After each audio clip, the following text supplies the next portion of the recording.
Hello everyone, welcome to my mini blog. গত পরশু আমি আমার মেয়েদের নিয়ে গিয়েছিলাম চশমা চেঞ্জ করতে। এখন বেশিরভাগ ছোট বাচ্চাদের চোখে কিন্তু চশমা ছাড়া দেখাই যায় না। ছোট ছোট বাচ্চা, অথচ তাদের কিন্তু চশমা ক্যারি করতে হয় এবং তাদের চোখের পাওয়ারও কিন্তু অনেক হাই থাকে। আমার বড় মেয়ের তেমন কোনো চোখে প্রবলেম নেই, শুধু ওর মাথা ব্যথা, তাই চশমা দিয়েছে ডক্টর। ছোট জনের পাওয়ারের কথা আর কি বলবো, একদম হাই পাওয়ারের চশমা লাগে ওর।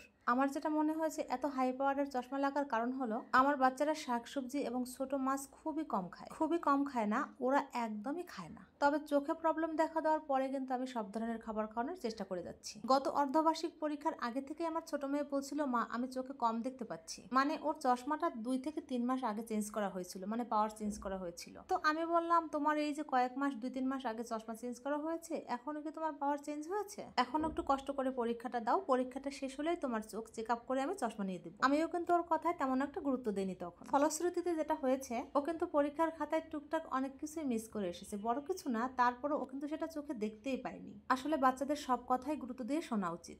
এবং আমি তো অবাক ওর চোখ টেস্ট করে, ওর অনেক পাওয়ার বেড়ে গেছে আবারও এই 2 থেকে 3 মাসের মধ্যেই। চশমাটা দেওয়ার সাথে সাথে বললো, এত ক্লিয়ার, আমি তো আগের চশমায় দেখতেই পেতাম না। তাদের দুজনকে কিন্তু আমি এবারও পছন্দ করার দায়িত্ব দিয়েছিলাম, কিন্তু শেষমেশ পছন্দ কিন্তু আমাকেই করতে হয়েছে। তারপর এই তো চশমা বানাতে দিয়ে গরমের ভিতরে ঠান্ডা ঠান্ডা আইসক্রিম নিয়ে বাসায় চলে আসলাম।